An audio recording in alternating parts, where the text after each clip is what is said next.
مجھ کو اور میری اماں کو معبود بنا لو اللہ کو چھوڑ کر۔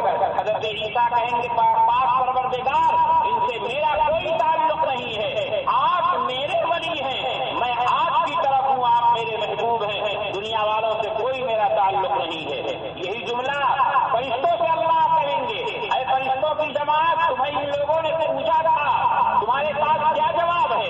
فرشتے کہیں گے انت ولینا من دونہم، اے پروردگار آپ ہمارے محبوب ہیں، آپ ہمارے قریب ہیں، ہمارا ان سے کوئی تعلق نہیں ہے۔ تو ایمان والوں کا اللہ محبوب ہے، اللہ ایمان والوں کا دوست ہے، اللہ ایمان والوں کا ولی ہے، حمایتی ہے، کارساز ہے۔ لہذا ولی کس کو کہتے ہیں؟ آسمان میں اڑنے والے کو ولی نہیں کہتے، پانی پر کھڑے ہو کر نماز پڑھنے والے کو ولی نہیں کہتے، کھڑے کھڑے غائب کر دینے والے کو ولی نہیں کہتے، یہ تو جادوگر بھی کر رہا ہے۔ ولی کس کو کہتے ہیں؟ حضرت عبداللہ ابن مبارک کی خدمت میں ایک صاحب آئے، بہت دن تک رہے، جانے لگے، کہا کیا بات ہے، کیوں جا رہے ہو؟ کہا میں آیا تھا آپ سے مرید ہونے، مگر آپ کے اندر کوئی کمال ہی نہیں دیکھتا۔ کہا بھائی کیا بات ہے؟ کہا کوئی کرامت ہی آپ نہیں دکھائے آج تک۔ کہا یہ بتاؤ کہ جب سے تم میرے پاس ہو کبھی خلاف سنت کوئی کام تم نے دیکھا ہے؟ اللہ کے پیغمبر علیہ الصلوۃ والسلام کے طریقے کے خلاف بھی کوئی کام دیکھا؟ کہا نہیں یہ تو نہیں دیکھا۔ کہا یہ دنیا میں سب سے بڑی ولایت ہے، یہ سب سے بڑا ولی آدمی ہے جو اللہ کے محبوب کے طریقے پر جا رہا ہو، اور جس کی زندگی میں جناب محمد الرسول اللہ صلی اللہ علیہ وسلم کا طریقہ موجود ہوگا، یاد رکھیے اس پر کوئی ہاتھ نہیں ڈال سکتا۔ میرے بھائیوں، میرے بزرگوں، اس لیے ہمیں کمیاں اپنی ڈھونڈنی ہیں۔ مسلمان کو کوئی نہیں ستا پائے گا، اسلام کو کوئی نہیں مٹا پائے گا، اسلام مٹنے کے لیے نہیں آئے گا۔ خدائے پاک کی قسم، اس دنیا سے مسلمان اور اسلام مٹے گا تو دنیا کا نظام مٹا دیا جائے گا۔ اس لیے آپ کیوں پریشان ہیں؟ ہاں کمیاں اپنے اندر ڈھونڈنی ہے۔ اللہ کی رحمتیں کیوں روٹ گئی؟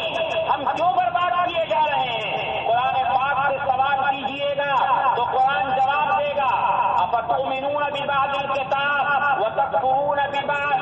تمہارے اندر جب اللہ کی بات شریعتیں ماننے کا مزاج ہوگا، تمہارے اندر اللہ کی کتاب کے بعد احکام کے انکار کر دینے کا مزاج ہوگا، تو اس دن کے اجالے میں لوگوں کے سامنے مسلمان رہو گے، رات کی تاریکی میں تم اپنے آپ کو اسلام سے ہٹا لو گے۔ یہ کیا ہو رہا ہے؟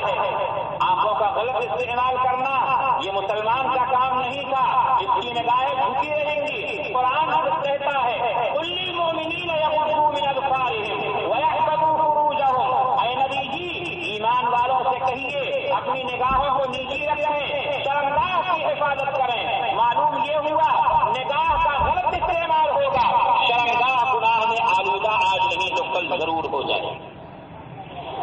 اس لیے میرے بھائیوں اور بزرگوں، اپنی نگاہوں پر بھی کنٹرول کرنا ہے۔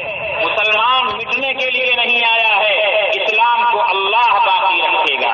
پروردگار عالم نے فرمایا یاد رکھو اگر تم کتاب اللہ قرآن پاک شریعت محمدی کے بعض احکام پر عمل کرو گے، بعض کو چھوڑ دو گے، انکار کر دو گے، تو اللہ رب العالمین کی طرف سے ایسے لوگوں کے لیے کیا سزا ہے؟ وَمَن يَفْعَلْ ذَلِكَ مِنكُمْ إِلَّا خِزْيٌ فِي الْحَيَاةِ الدُّنْيَا، حیات الدنیا، اس دنیاوی زندگی میں ایسے لوگوں کے لیے خزیٌ رسوائی ہے، اور آخرت میں وَيَوْمَ الْقِيَامَةِ يُرَدُّونَ إِلَىٰ أَشَدِّ الْعَذَابِ، اور جب قیامت کا دن ہوگا تو اللہ رب العالمین سخت عذاب میں گھسیٹ کر لے جائیں گے۔ آج ہم اور آپ کتنے مسلمان ہیں اور کتنے اعمال ہمارے کافرانہ ہیں، ذرا ان کا اندازہ تو لگایا جائے۔ ہمارا رشتہ اپنے پروردگار سے ٹوٹا، نتیجہ یہ ہوا کہ اللہ کی رحمتیں ہم سے ٹوٹ گئی۔ قرآن پاک اعلان کرتا ہے اے لوگو کیف یہدی اللہ قوما کفروا بعد ایمانہم وشہدوا ان الرسول حق وجاءہم البینات واللہ لا یہدی القوم الظالمین۔ اللہ کہتے ہیں اللہ ان لوگوں کو کیسے ہدایت دے گا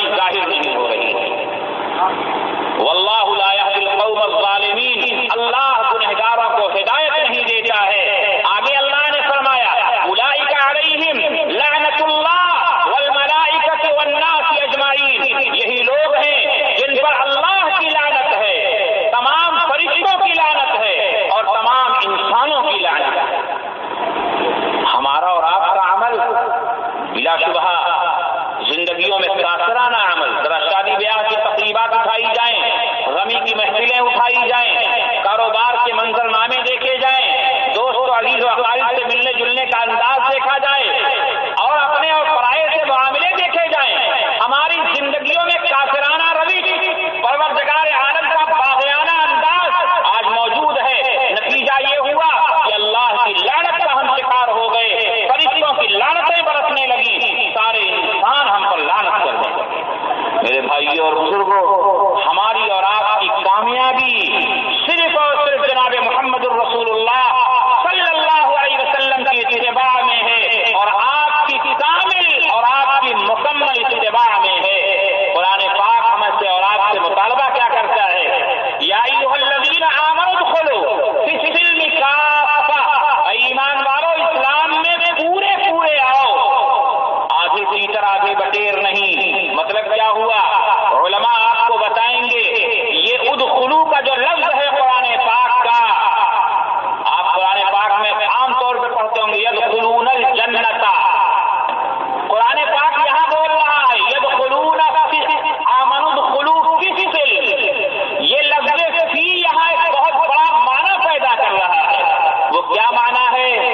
کہ اسلام کے اندر اس طرح داخل ہو جاؤ کہ تمہارے اوپر نیچے دائیں بائیں اسلام ہو، پہلے تم چلو تو اسلام نظر آئے، بعد میں تمہارا تعارف ہو۔ جیسے مثال کے طور پر گلاس کے اندر ہم نے پانی رکھا یا دودھ رکھا یا جوس رکھا یا کوئی اور مشروب رکھا، شربت رکھا، ہمارے سامنے آئے گا تو پہلے گلاس دکھائی دے گا، شربت پر نگاہ بعد میں جائے گا۔ چائے کا کپ آئے گا، چائے پر نگاہ بعد میں جائے گی، کپ پہلے دکھائی دے گا۔ اسی طرح ہم مارکیٹ میں چل رہے ہوں، ہمارے عمل سے اسلام پہلے دکھائی دے، ہماری اور آپ کی شخصیت دنیا کے سامنے بعد میں ہے۔ لیکن آج کیا ہو رہا ہے؟ ہم تو نظر آتے ہیں، اسلام نظر نہیں آتا، ہم دکھائی دیتے ہیں، اسلام دکھائی نہیں دیتا۔ میرے بھائی اور بزرگوں، مجھے معاف کیجئے گا، اسلام کا چھوٹا ایک عمل ہے راستے سے تکلیف دینے والی چیز کو ہٹا دینا، یہ اسلام کا چھوٹا سا عمل ہے۔ اللہ کے پیغمبر علیہ الصلوۃ والسلام نے بیان فرمایا راستے سے تکلیف دینے والی چیز کا ہٹا دینا بھی صدقہ ہے، اماطۃ الاذی عن الطریق صدقہ۔ لیکن آج ہمارا حال کیا ہے؟ ہم جب زمین لیتے ہیں تو بالکل کنارے سے دیوار اٹھاتے ہیں اور سیڑھی راستے میں آ جاتی ہے۔ ہر آدمی کے گھر کے سامنے ایک ڈنڈا دو ڈنڈا سیڑھی راستے میں آ گئی۔ حضور پاک علیہ الصلوۃ والسلام تو ایک مسلمان کی علامت یہ بتا رہے ہیں، راستے سے تکلیف دینے والی چیز کو ہٹا دیتا ہے، اور ہم نے اپنے گھر کی سیڑھی نکال لیا، آپ نے اپنے گھر کی سیڑھی نکال لیا۔ دیکھنے والے کہتے ہیں اگر یہ دونوں سیڑھیاں نہ ہوتی تو ماروتی تو میرے دروازے تک چلی ہی جاتی، یہی روک دی گئی ماروتی۔ راستہ ہم نے بلاک کر دیا، روک دیا ہم نے راستہ، ہٹائیں گے کون ہٹائے گا؟ ہم نے تو مسالہ لگا کر جام کر دیا ہے۔ تو اللہ کے پیغمبر نے ایمان والے کی علامت یہ بتایا تھا کہ راستے سے تکلیف دینے والی چیز کو ہٹائے گا، ہم نے مسالہ لگا لگا کر جام کر دیا راستوں کو۔ یہ مسلمان کی علامت ہے، یہ اسلام ہے۔